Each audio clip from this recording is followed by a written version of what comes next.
Ah, Promesse Neverland, enfin quelque chose de bien sans ambiguïté. En plus, ça tombe pile poil dans les goûts d'éléphant vu que ça parle de gamins dans une situation de vie ou de mort. On va enfin remonter le capital de critique positive. Ça tombe bien, j'avais vraiment besoin de bonnes nouvelles en ce moment. En fait, ça tombe plus que bien parce que j'étais franchement à une critique négative de massacrer mon club de piscine sur neige. Ça doit être le destin à l'œuvre, éléphant?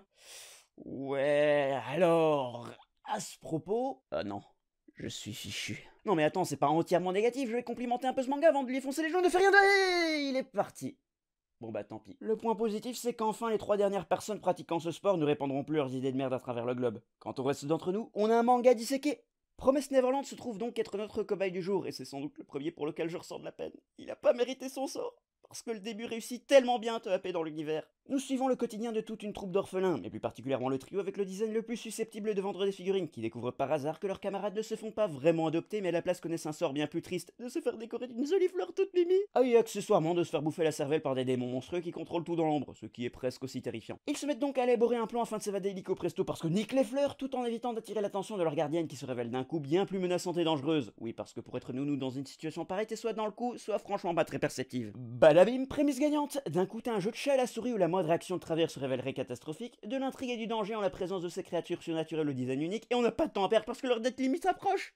Cet arc est vraiment génial et accompétent, chose en si peu de temps qu'on ne s'ennuie pas un seul instant. Ceci étant dans ma tête, j'avais le cynique en moi qui disait, tu sais, s'ils finissent par s'évader, ça va un peu niquer tout le fun de l'histoire, tu penses pas? Et je vais pas me prétendre être le nouveau Nostradamus, mais je comprendrais si vous vous mettiez à me créer des temples et à me vénérer comme un dieu pour réussir ainsi à prédire l'imprévisible. Ouais, malheureusement, dès l'instant que cet arc se termine, la qualité du manga suit une trajectoire aussi brusque et inéluctable qu'un hélicoptère en pleine apocalypse de zombies. Parce que vous voyez, la présence des démons fonctionnait surtout en tant que menace de l'ombre, quelque chose de tellement mystérieux et dangereux que l'humanité en est réduite à tromper et livrer leurs gamins régulièrement comme du bétail. Le pire truc qui aurait pu arriver, c'est de les humaniser et de rentrer dans les moindres détails de leur création, pouvoir et limites. Alors évidemment, c'est exactement ce qui se passe. Je mens, ils arrivent à faire pire encore quand nos héros prennent leurs AK-47 et font sur les démons jusqu'à ce qu'ils meurent. En plus, ils arrivent à buter des gars assez haut placés dans la chaîne, histoire de bien enfoncer le clou que c'est des grosses merdes en fait. C'est à se demander comment ils ont pu se faire réduire en esclavage en premier lieu. Peut-être qu'ils étaient juste tous distraits par un épisode de Louis la Brocante, comme tous les humains les samedis c'est bien connu, auquel cas, bon, ça va, je pardonne pour cette fois, on n'y pouvait rien. Encore que j'ai bien ressenti du suspense une fois dans l'histoire, quand d'autres humains interviennent pour tuer notre petite troupe.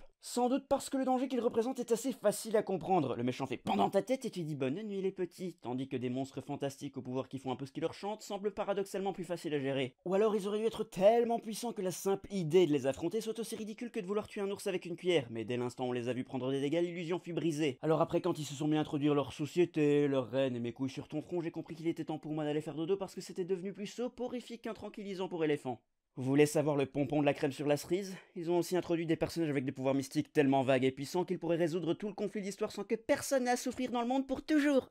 D'accord, c'est pas du niveau de Dragon Ball Super où on résout des conflits en appuyant littéralement sur un bouton, mais disons que bien que ce soit pas les mêmes sandwichs, ils finiront tous les deux en bouillie dans l'estomac, si vous voyez ce que je veux dire. Après, je suppose que je pourrais parler des autres sous-intrigues, comme le mystérieux Minerva et ses codes secrets dans notre trio de côtelettes sur pattes, mais même là on mène la danse plus par obligation qu'autre chose. Mais pas du tout, je n'ai fait de vos regards de braise. C'est le mystère de notre génération. Tiens, un bouquin qui parle maintenant, j'ai définitivement pété une durite.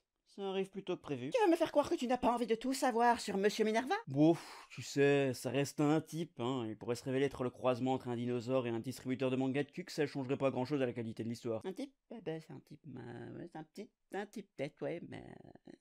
Un type important. Qu'y a-t-il? J'entends mal avec tout ce silence qui couvre ta marmonnement. Allez, joue le jeu un peu, laisse-toi prendre par le mystère. Ok, si tu veux. Oh là là, je ne sais vraiment pas qui est Minerva et j'ai vraiment envie de le savoir, dis donc. Vraiment? Oh oui, vraiment. Même que je pense faire des théories sur le sujet. C'est dire comme je suis investi.